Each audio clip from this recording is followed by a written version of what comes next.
Hey everyone, thank you for joining us for the next session of our Startup Spotlight series. My name is Anna. I'm an event planner for Reactor, joining you from Redmond, Washington. Before we start, I do have some quick housekeeping. Please take a moment to read our code of conduct. We seek to provide a respectful environment for both our audience and presenters. While we absolutely encourage engagement in the chat, we ask that you please be mindful of your commentary, remain professional and on topic. Keep an eye on that chat. We'll be dropping helpful links and checking for questions for our presenters to answer. Our session is being recorded. It will be available to view on demand within 24 to 48 hours. With that, I'd love to turn it over to our presenter, Gabriela. Thank you so much for joining today. Thank you. Hi, everybody. My name is Gabriela de Queiroz. I'm a director of AI here in San Francisco. And today I'm excited to be talking to the founder of the AI startup, Bria. But before we kick off this conversation, I want to remind you again that here in the same channel, at the same time, bi-weekly on Thursday, I'll be chatting with founders from AI startups doing innovative work. We'll talk about the company, the product, they're going to be doing the demo, the technology behind, use cases, customer stories, and of course, how Microsoft has been helping them in their journey. During this conversation, you can ask questions and I'll be answering and taking them to the guest. But before we start, let me share about this amazing program that we have at Microsoft, where you can get up to 150,000 on Azure credits and a lot of other free benefits. You can use these credits towards the latest Gen AI models, using model from OpenAI and other providers. You also get access to tools that you can use and services to grow and scale your startup. And on top of all of that, you get free one-on-one sessions with Microsoft experts to work through technical and business challenges that you might have. So go to this link and you can sign up today.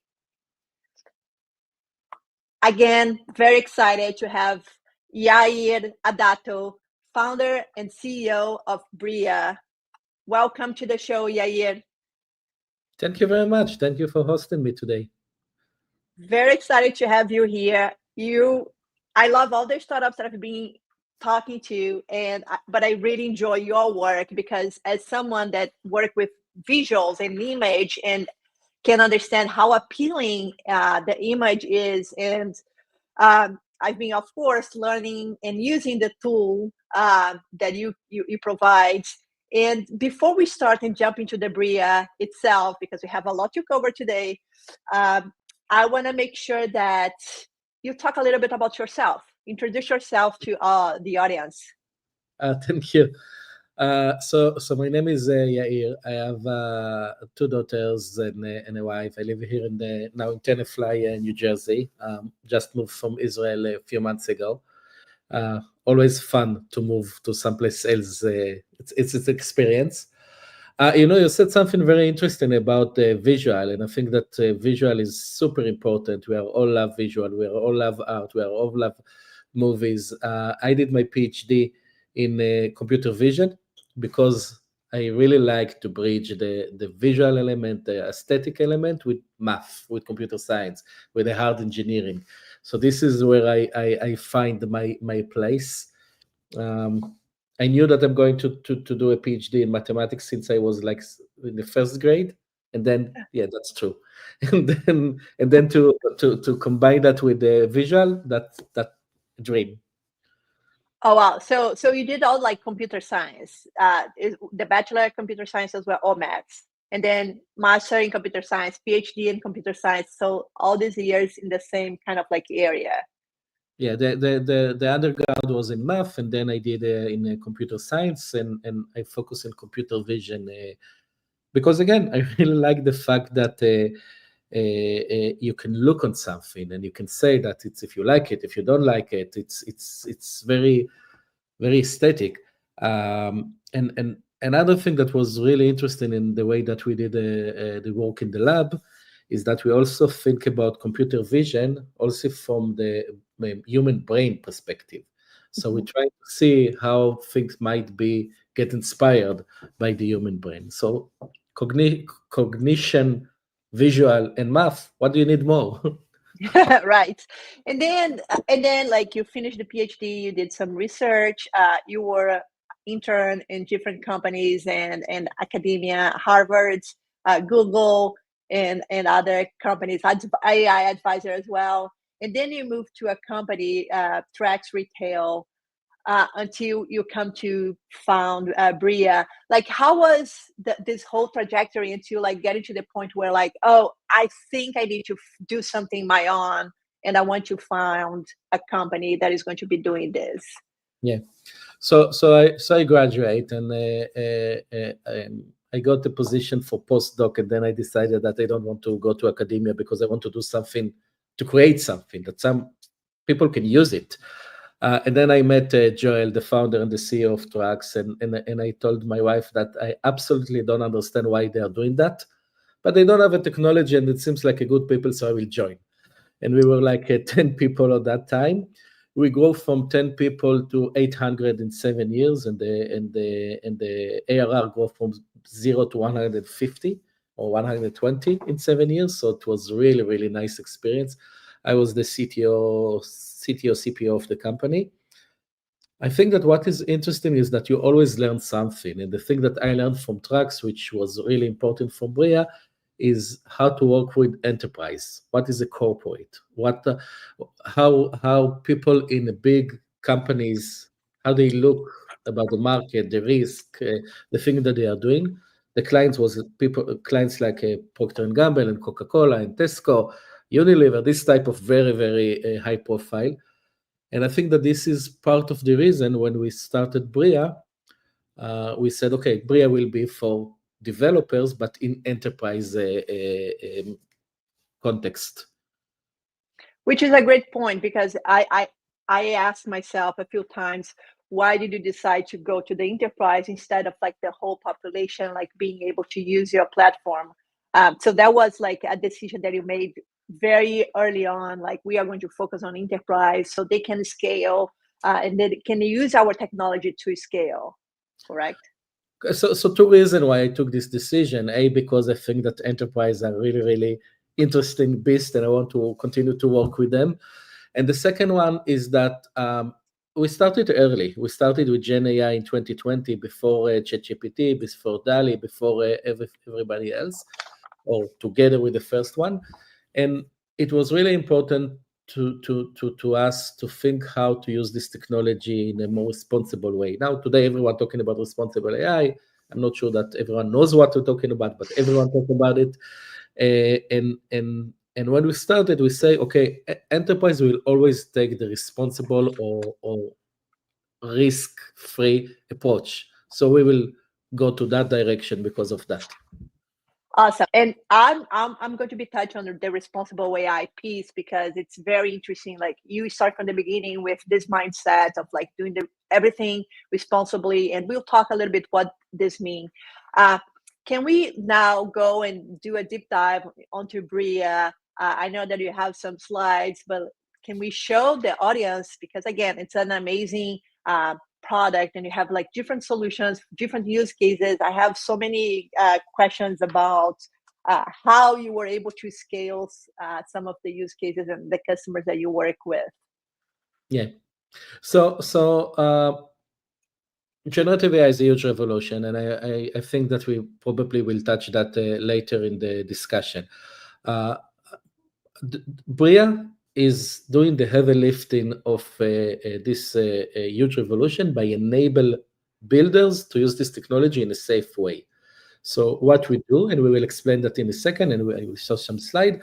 What we will do, the thing that we are doing, we enable enterprise to create this content machine to make sure that this content machine working according to your brand, your style, your the thing that you really needs to create, and you can use it whatever you want. And this is why we also go to developer. So can you see my slide now? Yes, I think you are on the second one. Yeah, we can see it. So this is actually a slide that I got from someone from Microsoft before Ignite in Chicago. you see that the most important overall vendor for enterprise in 2025 is the Gen AI model tools vendors, and this is where we plug in. We want to give them the ability to have these capabilities, and we have three principles. It should be safe, it should be controllable and predictable, and it should be open, or they should own this technology. So let's start with the safe. So in order to make sure that everything that we do is following the safe principle, which means that there's no privacy infringement, there's no copyright infringement, all the data that we used is only with license. We actually did something that you're familiar. We did Spotify. So the same like Spotify did music streaming and move by changing the model between Pirate Bay and Napster to Spotify, you pay per use. We're doing the same. We have an attribution engine. So when you generate the image that you see here, our attribution engine knows to bridge the data that contribute the concept for this visual, for this specific visual, and we reward the artist, we reward the data owner. We pay part of our revenue to get the images and Envato and Shutterstock and FreePic, all of the data owners, according to the specific impact they have for this generation. So you see all of the data owners that we have agreement with in the left side. Now this is a business model. It's a business model powered by technology. We are not arguing that this is the next paper for ICCV or CVPR, but we are arguing that this is a very good business model to solve the hard problem of copyright and privacy in generative AI. Does it make sense? Yeah, great. So this is what in the heart of the technology. With this agreement and with this all of this data, we train our own models and we create a platform that developers or AI teams or even product team can use. We have everything between source code available, API to low code, no code components. And here are some example of how people are using that. So one option is to train your own model and to take this engine and to tune it into something which is belong to you, creating your own content. And then you can use it. We give you the plugin, you give you the ability to use it in Bria, but also in Photoshop, in Figma, in Comfy, and other automatic pipelines. And one of the global, very big global CPG brands using that, and they like 10 times faster because of these capabilities. The reason that I want to talk about use cases is because this is a very new market, especially for enterprise. And when you see use cases that are really cool, this is how the future will look like. So I will show 3 use cases. This is the second one. Again, a branded engine. Here, Lidl, the retailer, create a campaign with the influencer, creating 2,000 generated product online, but then they manufacture that and sell that.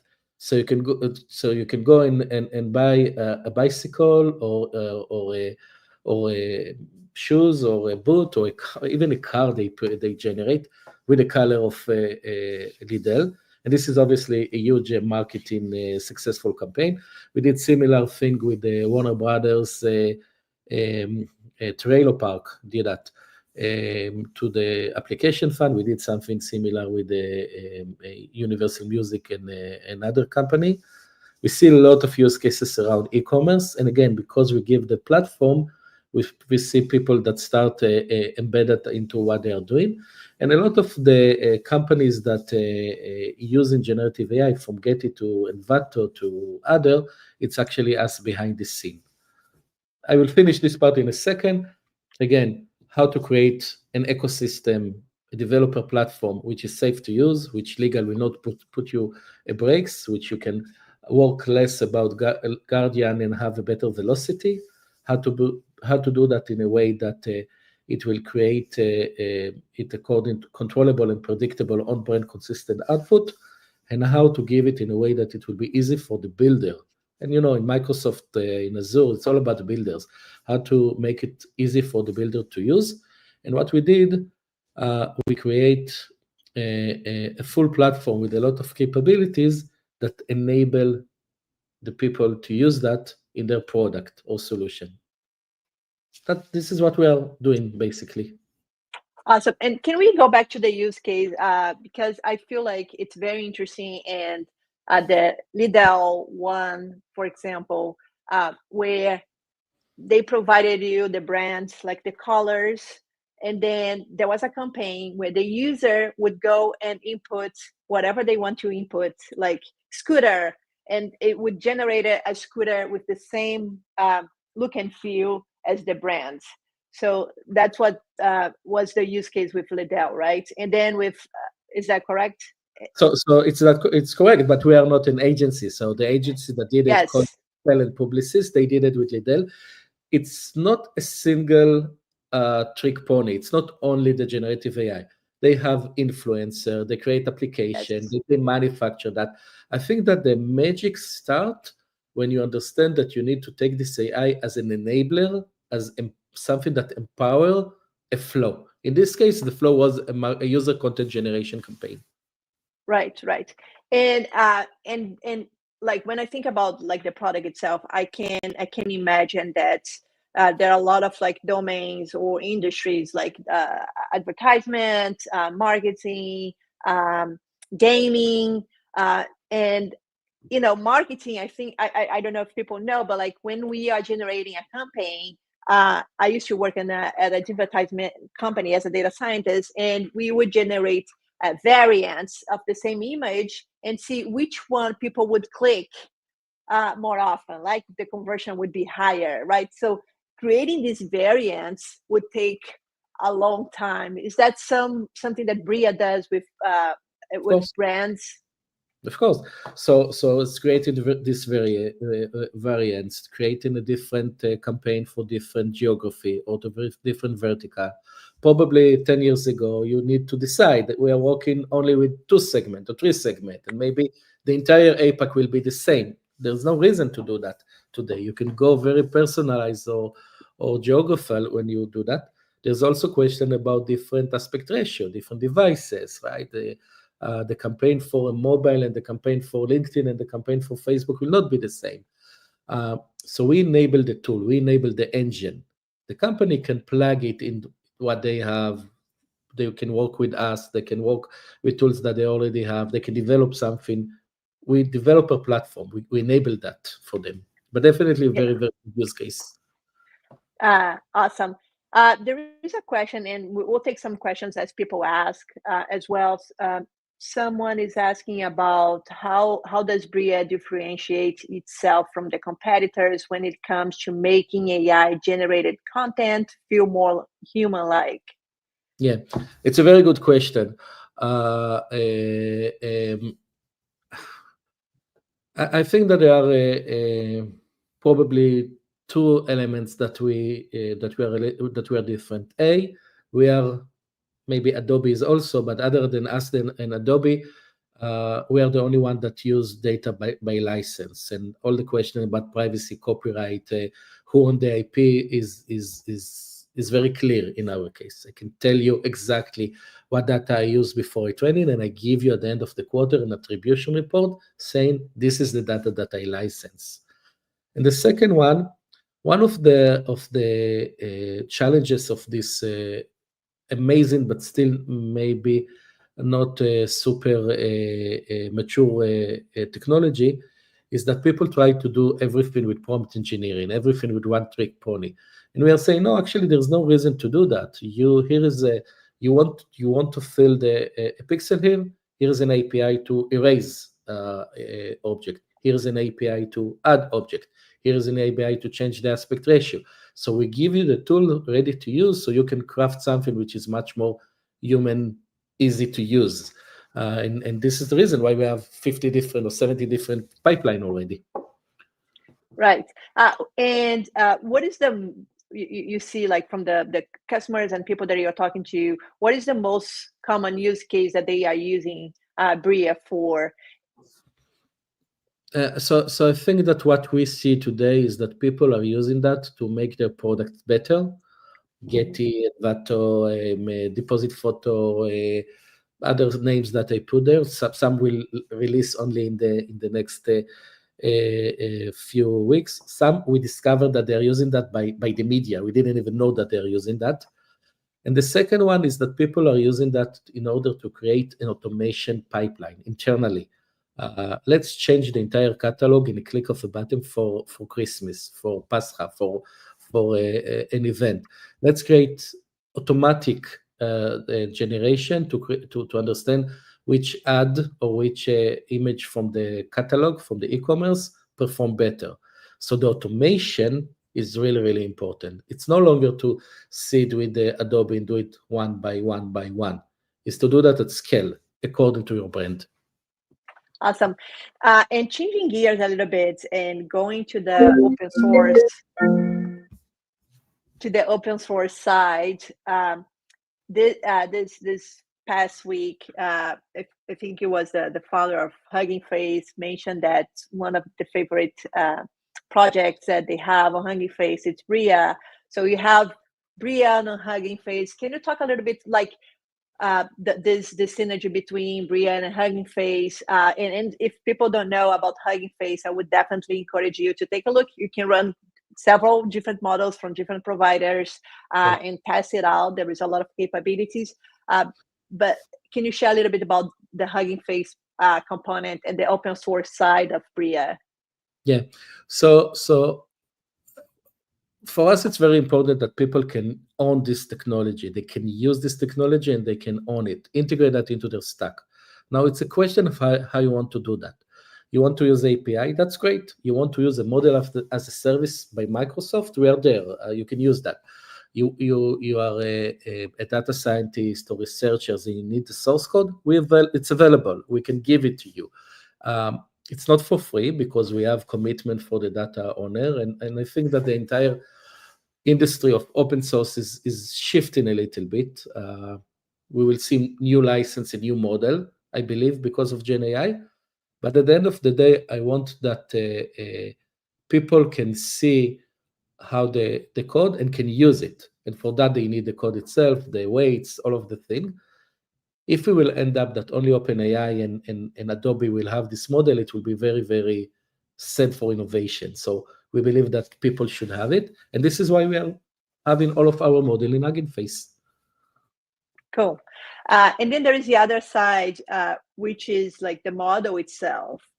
You trained your own model. So you are probably using, and I don't know, this is probably, it's a closed source in that sense. It's open. It's open. You can the whole thing. Everything is open. The training code is open. If you don't know how to train, we have a Discord community and we have a PhD that run it. She will explain you how to train it. Everything is open. Oh, that's amazing. Okay, so I missed that. So everything is open. It's not free, but it's open. Okay.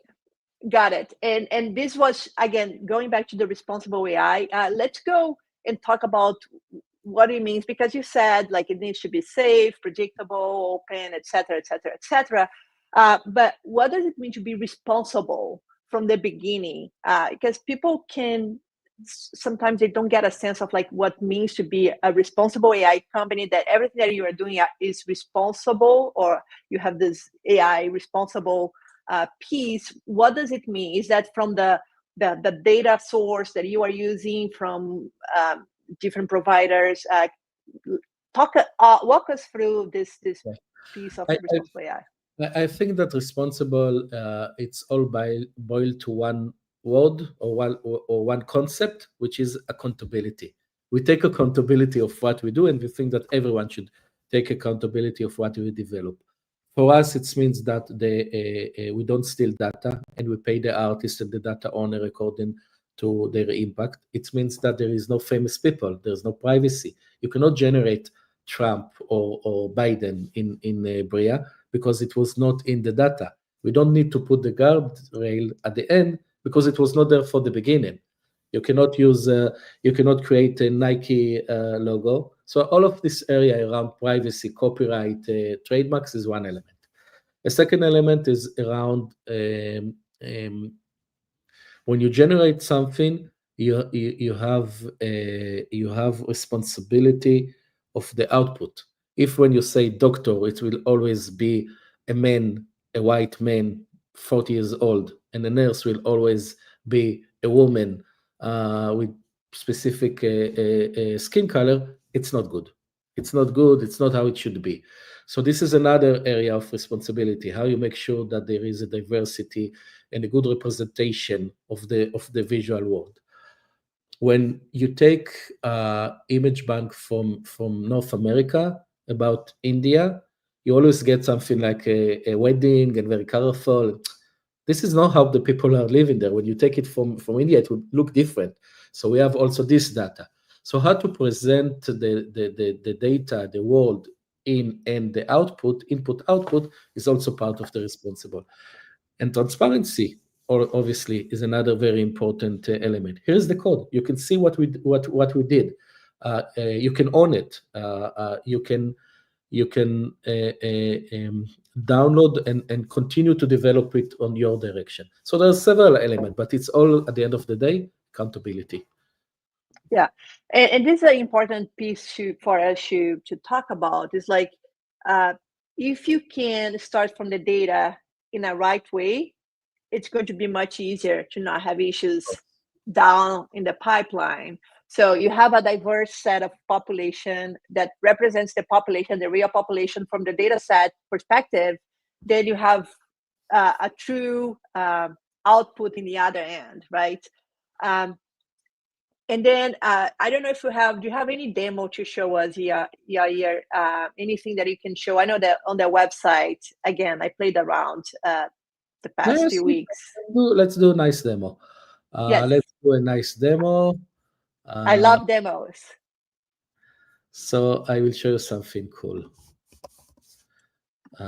So I will use something that trained by one of the startup that we really like called Scenario. They are doing an amazing job for gaming, and I will try to show you how to use it in a way that. What do I mean when I say controllable and predictable? So can you see my screen now? Yes. Okay. So let's create a dog in a snow. And let's continue with this prompt all the way down. So now we create a dog in the snow. This is, we will get an image. We will have several models here. This is something that you're all familiar. Everything is API-able. This is the playground. Everything that you see here, you can use as a source code or as an API. But it's, a little bit boring. I'm not sure that this is the major value here. Then we can use a prompt enhancer. And now you will have more idea of how a dog in the snow might look like. And maybe it will be a different style. Maybe it will be different. Here you see different scenario. You see sunset. You can explore all kind of idea. Fine. The dog actually has a sweater. But maybe I want to do something which is even more controllable. So now I can say, actually, I want that the dog will be like that. I need to have a room for the copy, and I need to have this is the dog that I need. And now when we generate, it will be the combination of the engine, the image, and the prompt itself. And all of the visual that we will get now will be in the same structure that we need. And now we can even take it one step further, and we can even use a different model trained. So I change the model. This model trained automatically. So I change the model, and now I will get a different style. So now the controllability is a combination of a dedicated engine, the image, and the prompt. So we are moving away from and this is the style that this is a bug, but this is the style that has in this engine. So we are moving away from just a prompt engineering. Now we say, okay, this is nice, but we want something else. And now you can say that, you know what, I want to change the aspect ratio of this image because this is what I need. And I want to add the object, and I want to remove object, and I want to change the style. So all of these capabilities, you have it. So let's add here.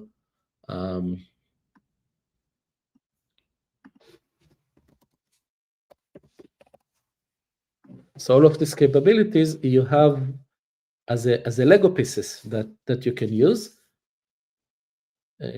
Not the best red cross, so we'll do something else. I need to find something to do here. But you understand the idea. The idea is that we have all of these capabilities as someone that you can integrate it into your product or create automatic pipelines. Makes sense? Yes. No, this is great. Thank you. And I love dogs, so this example is just perfect. So you can remove the background as well. You can add different backgrounds. Okay, so you have a sun. Yeah, the concept is that we delayer the visual, Right. and even when you export the image, you can export that as layer, and then you can change every one of the dimensions separately, and you see that it's all connected. The sun is the sun that run on the engine, which is a little bit green and weird. Let's change the background. Let's move it from this snow environment to sunny day on a grass.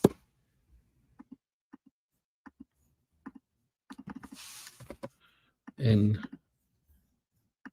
now it will change only the background. Now this is a perfect, for example, for e-commerce, because it's promised that the foreground, the object that you want to sell, will never change. This is one of the features that recently Getty Images released by us.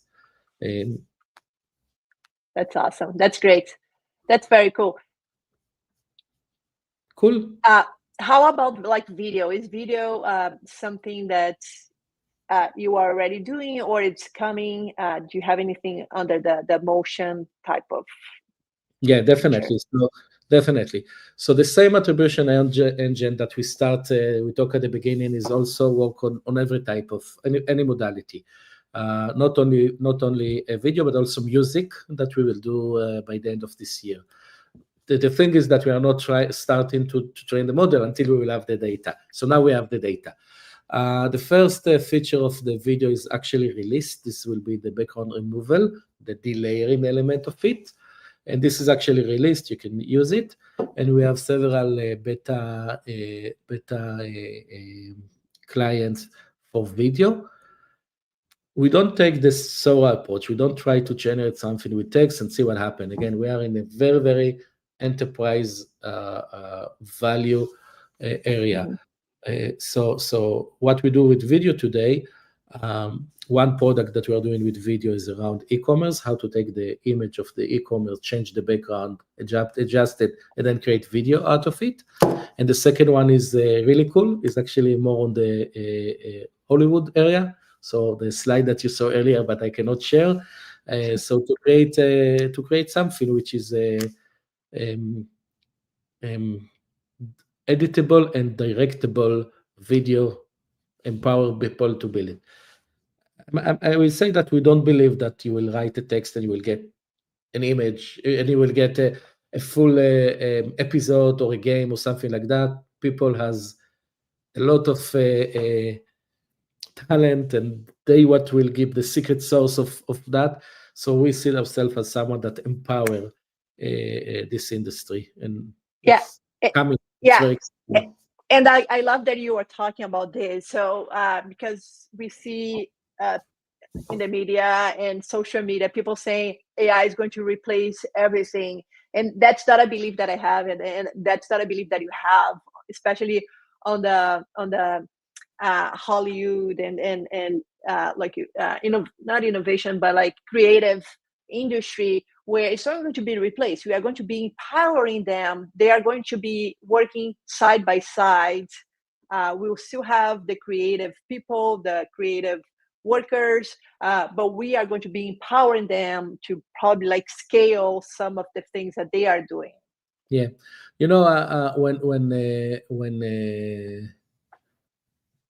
when a little bit after DALI were introduced, and I think that stability in Mid-Journey start to be extremely popular. Everyone talking about you don't need any more designer. Here you can create anything that you want. And we are 2 years after that. You do need designer. If I create something in the platform that I was part of the people that build it, it will be awful. If you have, which is the creative guy, will build it, it will be perfect. You need the people that understand what is good creative, what is what you need. So it's not even only about the controllability and consistency. It's also about this is their job. This is what they do. Maybe they will do much more. Undoubtedly, they will do much more. But they are not. I don't believe that they will disappear. Great. And I'll mention some of other companies and like Adobe, Canva, and Stability AI. And one of your models, they outperformed the three of them.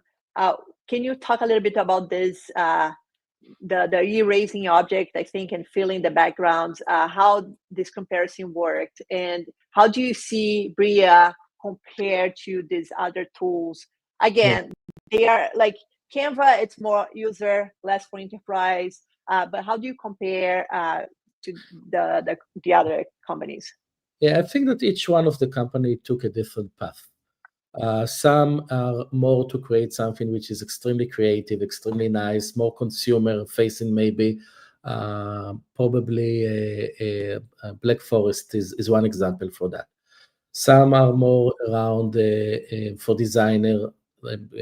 Canva, sorry, Adobe is trying to build something more for designer. And then it's more manual work. We try to create something which is more for the enterprise. So the controllability and the predictability is very important for us. How to tune the model to something that you can use, that will follow your brand, that will create your brand character. When you want to erase something, erase an object, just use the eraser. This is one of the features that we just released, and it was like really, really good. There's no reason to fight when you have eraser or add object or extend the image. Each one of them should have a different pipeline. And our focus is to give you the best Lego pieces and not necessarily the best product like Adobe. So in that sense, we try to sell I hope that it will make sense. We are not trying to sell the ice cream. We try to sell or to give you the machine that create the ice cream, so you can create your own. Got it. And can we also like mention about the recreating well-known licensed image, like media content, characters, for example, cartoon like Paw Patrol, Harry Potter, etc. Things that we all know and are aware, like all this premium content. Yeah, definitely. So let me go back to the presentation for a second and try to explain how we see the world. Because Awesome. this is how we think about. So you see my presentation now? Yes. Okay. So what we took the license data, we put it into the attribution engine, we train our own foundation model, control net, IP adapter, LoRa, everything, and then we give you the product, either the source code, here's everything on Hugging Face, or the image generation and editing, the tailor generation, the product chart editing, etc. The campaign is what you mentioned earlier, for example. And then you can use that in Microsoft, and you can use that in Photoshop, in Figma, whatever. You can tune the model also with your data. It will always be your data as a client. We will not touch it. But this is how we think that the IP or the generative AI will evolve. If you have a platform that knows to create consistent output according to a brand, and you know how to control the IP or split the IP behind the scene, now you can add a premium data like Captain America or Harry Potter or Lady Gaga for music, And then the data owner will say how much he wants to charge for the use of this content. So if MasterCard will want to use Marvel Heroes on the card, there will be one price. And if a store from Petah Tikva in Israel wants to use it to print it on a mug and on the t-shirt, it will be a different price. But now you have a way to distribute this IP in a way that will make a sustainable economy. And this is what we will see this year. So the vision of the company is to enable everyone to generate IP in a way that it's sustainable and safe. Very, very cool. And that was Taylor Swift, not Lady Gaga. Not that I know a lot about pop music, but I know. That was a test. I want to see if you wanted to. Awesome. No. So I want to go and talk about the Microsoft partnership. And, other than the credits that I mentioned in the beginning, they're amazing. We all love free credits as a startup, especially when we don't have a lot of funding. And in your case, that you are training a lot of models and data. You need a huge capacity. You spend a lot of money on this training piece and infrastructure. I can imagine. Talk a little bit about Microsoft partnership. There is so many things that happened with this partnership. Yeah. So first of all, someone says, "Don't upset the Swift." So we need to put it this. I think that it's more than a credit. I think that the credit is nice, but actually, I think that it's much more than the credit. When you develop something like that and you get to the state of the art of the technology, when you hit a wall, you need someone that help you. You need to be able to get a solution. You need to someone which is a very technical to help you, and this is part of the element. How you get the technical assistance. But actually, I think that the most important element in this relationship, and this is what I pitch to different founders, is more than the technology and the credit, is the go-to-market. Microsoft is the factor, the enterprise best door to enterprises. You work with everyone, they know everyone. This is what you do. Part of the agenda of Microsoft is to bring innovation for these enterprises, and if you can work together, that you will get these opportunities for Microsoft, and you will get this credibility by working with Microsoft. I think that this is really important. The thing that I'm saying to the founders is that this relationship is not for the CTO to manage; it's for the CEO to manage. So it's a different approach. I know that usually people think about cloud as just someone that the tech need to know, but I think that especially with the Microsoft, the commercial opportunity is really, really important. Absolutely. And the go-to-market piece is always an important one and very hard to do as a startup. And that's something that we definitely excel. And we open doors for customers to know who you are and your brand and what you are doing. So you have access to customers that you would not have access otherwise. The other piece that we need to mention, Yair, is last year during the main conference from Microsoft, Satya, the CEO of Microsoft, was on the stage, and he mentioned your company, that the company, Bria, was being added to the model catalog, which is a huge deal. Huge deal. It's a huge deal. So tell us. So it's the credibility that you will get from organization like that, in that level of senior people, like most senior people in Microsoft, says Bria. It's credibility.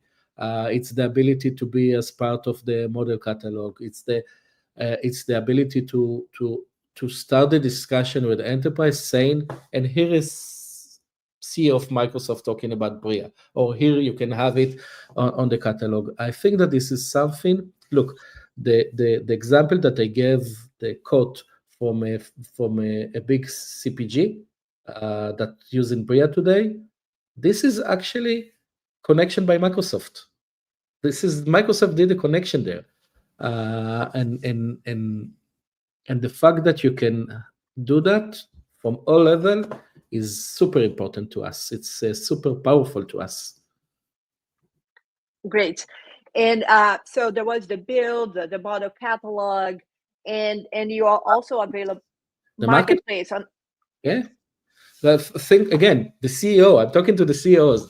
Think how much it's easier for a potential client that need to take a bet to work with a small startup, and he can pay on the model on the Microsoft marketplace from the commitment that he already has.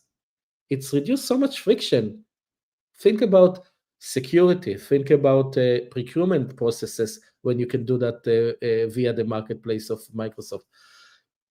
I encourage startup to think very carefully about their partnership strategy and how to craft it in, how do you say that, better together? How to do that Yes. in a better together way. It's really, really important. Yeah. And one question that I always ask the founders that I interview here is the size of the company, and also, like, especially when you are small, the partnerships are so important and crucial because you don't have enough people to do all the jobs that you need to. How is Bria distributed right now? Like, what is the size of the company? It's like mainly engineers, but do you have like sales? Like, what is the distribution of the company right now? So we are huge. We are 45 people now, so it's a huge company. And it's a little bit around 50% of that is engineers and product and researcher. Obviously, we have a lot of researcher, and then we have an office in New York for sales and marketing, and we have 2 more units which might be interesting to other startup. One, we have a solution unit that their goal is to increase adoption, not for revenue, for use case, for helping people to find the right use case and to integrate it and to see the value out of it. So a little bit similar to the architecture on the cloud that help people to use it. We did the same. At the end of the day, it's a new technology, and most of the people doesn't really know how to use it and where is the value. And the second unit which we have, which is a little bit maybe less common, is a partnership unit. And the partnership unit, this is our goal, to work with Microsoft, to work with NVIDIA, maybe with other system integrator, and to see what kind of multiplayer you can have by having a partnership like that. It's not a sell, it's something else, and you need to be patient. And Microsoft is a big organization, and it can be a little bit overwhelming at the beginning. So you need someone that focus on that. Got it. And since we have a lot of startups in the audience, and this is all about startup, this show, I know that you have a special pricing system for startups, or like there is on their website. If you are a startup, you can also like use Bria. What are the incentives and benefits that you provide startups if they want to use your product? So if you want to use our API, the first 1,000 API are for free every month, so you can develop and you don't need to pay before you see the value. The more problematic or the more challenges is when you need the source code. And again, we give you all of the open source, but it's not for free. And as a startup, you just start building that, so you don't have where to pay. So what we are doing, we give the entire platform in a very affordable price, less than $1,000 a month, all of the platform, so you can build. And the idea is that show the value, see that you have a client, see that it's working for you, and then we will talk later. If you succeed, we succeed. This is the idea. So we give the entire source code and everything for several $100s a month, until you will see that your clients are using that. Now it gives you also a competitive edge, especially if you want to approach like a big enterprise company, and then legal will block you. So I don't want to be in a position that legal block you, and then you need to change all of your backend. Start at the beginning with something that legal will approve, and continue from there. Great. We have one question from Dave, which is, what have been your challenges in negotiating your data sourcing deals? Wow. We started 5 years ago. And 4 years ago, I go to Craig, the CEO of Get Images, told him, look, everything is going to change. Your market is going to change. And the best bet that you can do is to give me all of your data, and I will create a foundation model that I will sell and give you some revenue out of it. It was like, what are you talking about? We work to get the data in this model for almost 2 years before we managed to create a coalition that give us the data. The nice thing about it is that we are now paying attribution for the data owners for almost a year and a half. So it's not theoretical. It's happened. It's already happened. We are every quarter send them a check. It's not as big as they want it to be, or I want it to be, but it's a check. And now, in a way, the flow of the data switch. Now people says, "Hey, I have a data. Do you want to use it and to add it because I want to be part of this approach?" So this is nice. There is a series in Netflix about Spotify, and at the same time that we go and ask for the data, people told me that I need to see it. So usually I don't have time, but I see it. This is our story. It's like you see them, the CEO and the legal go label by label, asking for all of their assets. So you can take a look at this Netflix. It's the same. No, thank you, Dave, for the great question. And I'm just seeing that Dave is also part of the Microsoft for Startup program. So thank you for that. Yair, I know that we have 5 minutes left. What is in the roadmap for Bria? What is coming? What is you are most excited about for the next year? Yeah. We will release we are starting to release the next generation model, which is nice, and it's a very powerful and people wants to use that as a beta site. Contact me. Video and music. This is what we have in this in our plan, and also this premium data, the IP franchise that I mentioned, Taylor Swift example. This is something that we think that can be very, very exciting. I think that the open source models license are changing, and I think that we will see that next year more and more. Actually, if someone come to GTC, we're going to talk about it specifically there. And this is I'll be there. So come to this. Come. I'm going to talk about the future of open source, and we have a booth. So this is another thing that we took a very very close look of how it's transforming. Awesome. And the last thing that is we will see more and more next year is obviously the partnership with Microsoft. So it's also very exciting. Cool. Well, we'll see each other in person at the conference at GTC that is happening next month here in San Francisco. But there is a lot of other things that we are going to be seeing Bria on stage with Microsoft in different conferences. Tomorrow, by the way, in New York.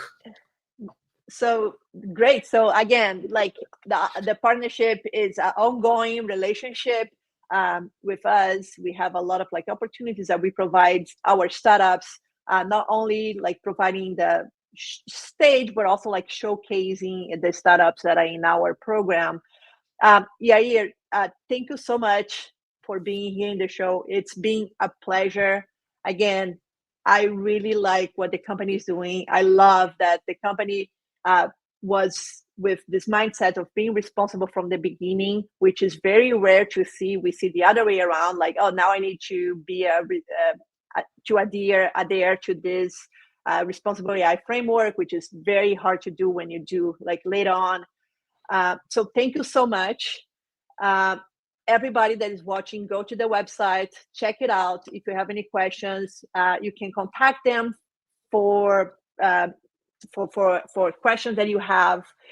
And thank you again. Any final words for the audience? Anything that you want to share? Any call to action? Thank you very much for the invitation and the partnership, and see you soon. Thank you very much. Awesome. Thank you. And I want to thank you. Yeah. I want to remind the audience again. We have this Microsoft Founders Hub for Startup Founders Hub. You have up to 150,000 in Azure credits, 30 plus free tools and services for you to grow your startup. You can use on the latest Gen AI models. Also, what Yair was talking about, the sessions and the partnership and the support that we provide our startups. So go to the AKA link in the URL. Also, as a reminder, every other Thursday, so 1 week, in 2 weeks, actually, we have another session. Bi-weekly here on Thursday at 9 a.m. on the same channel. We'll have another startup. I'll be talking about again, another startup on the Microsoft for Startup program. It's another great startup. I'm very excited. So I'll see you in 2 weeks. And if you have any questions in the meantime, feel free to reach out to us. If you have any startup that you would like to see on the show, feel free to reach out to me as well. Thank you so much. Have a wonderful day, and I'll see you in 2 weeks.